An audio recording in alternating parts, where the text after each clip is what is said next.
Yo soy colombiana y vengo a hablarles de Centroamérica, concretamente de El Salvador. En El Salvador se redujeron los homicidios el año pasado en un 25%, esto es, que pasaron de 80 a 60. Si consideramos la tasa del 2015, pasamos de 105 a 60, eso es casi la mitad. Impresionante, ¿no? ¿Pero qué? ¿Cómo se están usando estos datos?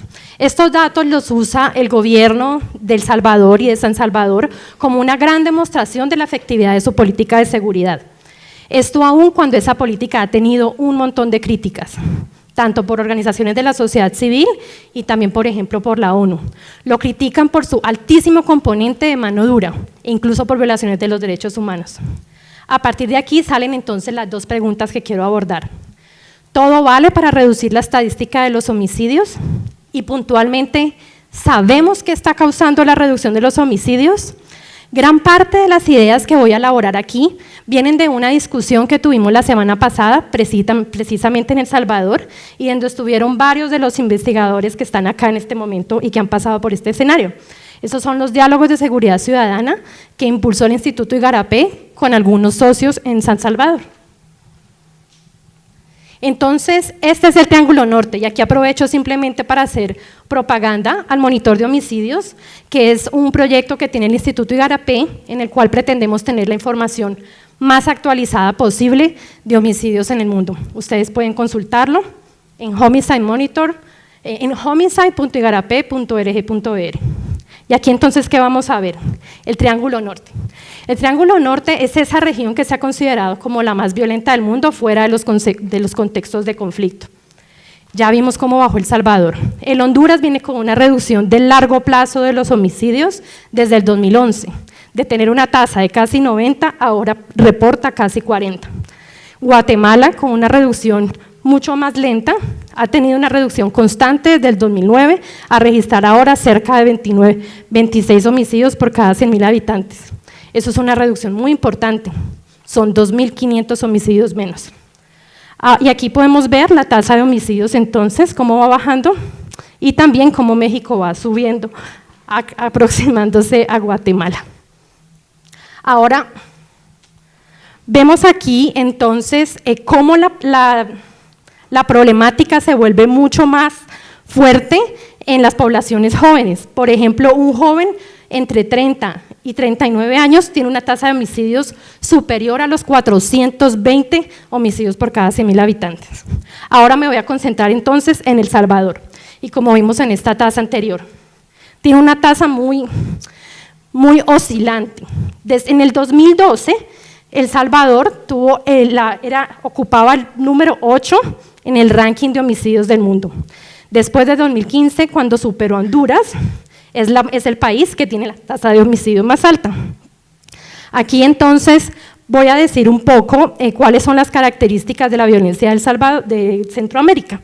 En Centroamérica tienen algunas características que se aproximan mucho a las características de violencia sociales de Latinoamérica. Por ejemplo, son sociedades que tienen baja capacidad institucional. Eso se refleja mucho en las instituciones de justicia y de seguridad. Instituciones con altos niveles de corrupción, instituciones que generan altos niveles de impunidad. También sociedades que tienen altos niveles de inequidad.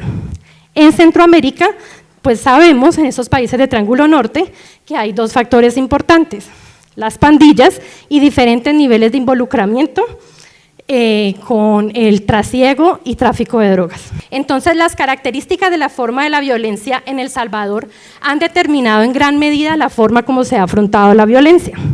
En El Salvador, a diferencia de Guatemala y de Honduras, no hay unos grandes capos de la droga, por lo cual la violencia, las intervenciones han estado muy basadas en la persecución de jóvenes, y eso ha generado altos niveles de señalización y de hacinamiento en las cárceles.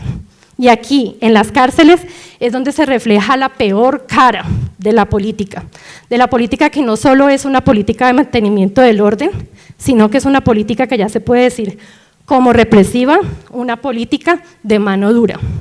En estas cárceles se manifiesta lo que se dice las políticas de las medidas extraordinarias.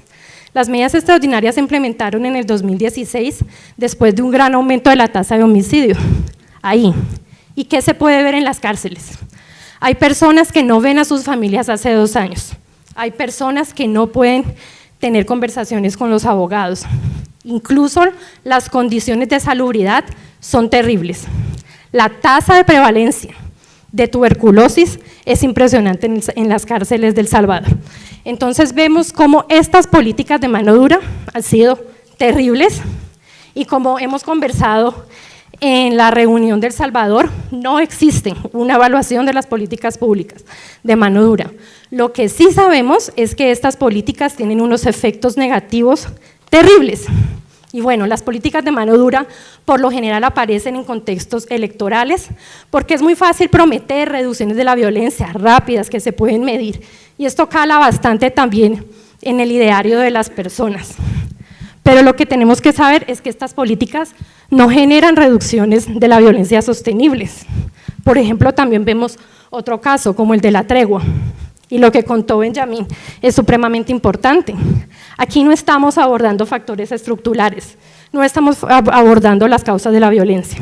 En El Salvador tuvimos esta tregua que sí generó una reducción de los homicidios, pero que luego se generó cuando se rompió la tregua, aumentó.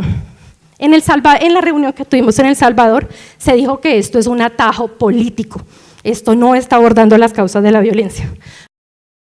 Bueno, lo que hay que decir es que hay otra cara de la moneda, que en Centroamérica no solamente se han implementado este tipo de intervenciones. Centroamérica y el Triángulo Norte tiene una gran historia de intervenciones de prevención, de intervenciones que abordan las causas estructurales y los factores protectores y de riesgo que generan la violencia.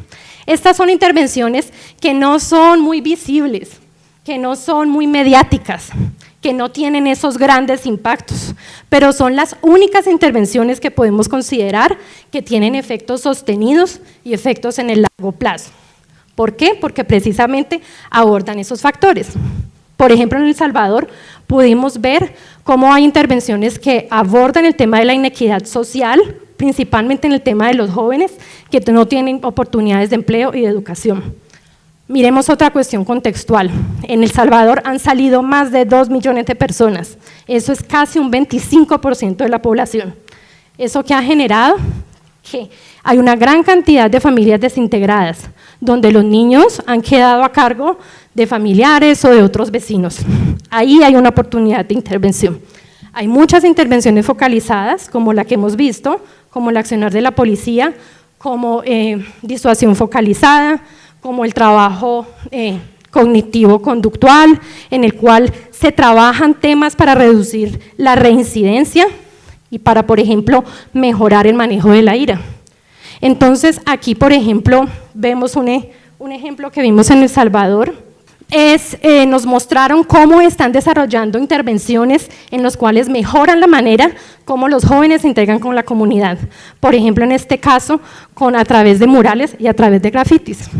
Y para cerrar, la idea no es decir solo tenemos que tener políticas de prevención, no, se tiene que generar un balance en las políticas, tienen que ser intervenciones políticamente viables, y aquí estamos diciendo, la policía tiene que hacer lo que debe que hacer, y estoy segura que en la siguiente intervención de Bernardo vamos a ver una de las formas en que la policía está actuando y está cumpliendo su papel de prevención.